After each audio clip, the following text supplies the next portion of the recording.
नमस्कार. माझे नाव रघुनंदन गिरीश कानाडखेडकर. मी माधव सदाशिव गोळवलकर गुरुजी विद्यालयामध्ये इयत्ता 6वीत शिकतो.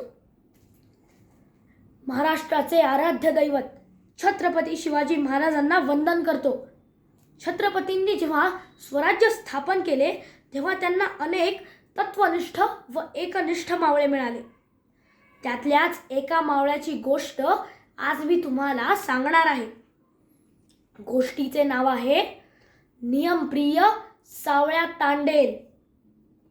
शिवाजी महाराजांनी अनेक गड किल्ले आपल्या ताब्यात घेतले. तिथले कार्य व्यवस्थित चालावे यासाठी त्यांनी अनेक नियम घालून दिले. त्यातला एक महत्त्वाचा नियम म्हणजे सूर्यास्त झाल्यानंतर ते सूर्योदय होईपर्यंत गडाचे दरवाजे बंदच राहतील.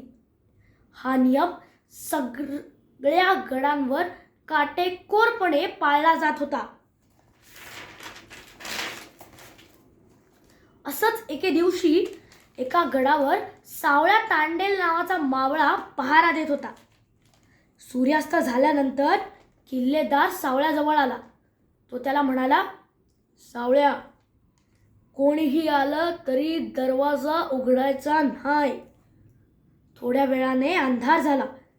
सावळ्या डोळ्यात तेल घालून पहारा देत होता. अचानक थोड्या वेळाने त्याला घोड्यांच्या टापांचा आवाज ऐकू आला. तेवढ्यात एक सरदार त्याच्या समोर येऊन उभा राहिला आणि तो सावळ्याला गडाचे दरवाजे उघडायला सांगू लागला. पण सावळ्याने त्याला स्पष्ट शब्दात नकार दिला.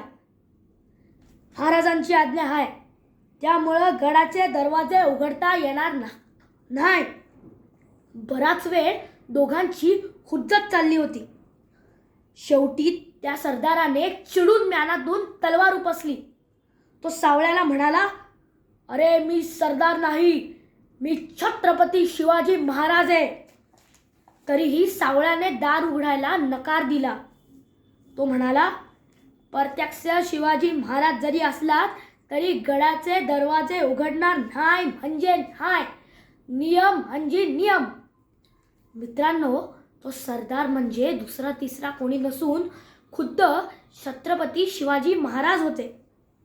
महाराज तिथून निघून गेले आणि गडाच्या पायथ्याशी मुक्काम केला. सकाळी महाराज गडावर आले आणि त्यांनी दरबार भरवला. तोपर्यंत सगळ्या गडावर सावळ्याने चक्क शिवाजी महाराजांना अडवले ही बातमी पसरली होती. शिवाजी महाराजांनी सावळ्याला बोलावणे धाडले. दरबारामध्ये सावळ्या तांडेल शिवाजी महाराजांसमोर सादर झाला. महाराज त्याला म्हणाले, काल मला गडावर अडवणारा तूच होतास ना?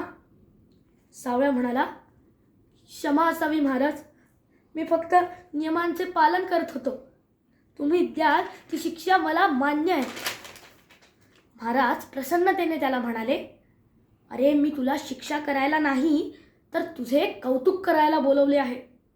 काल तू ज्या पद्धतीने गडाचे संरक्षण केलेस ते बघून मी तुला हे सोन्याचे कडे भेट देत आहे.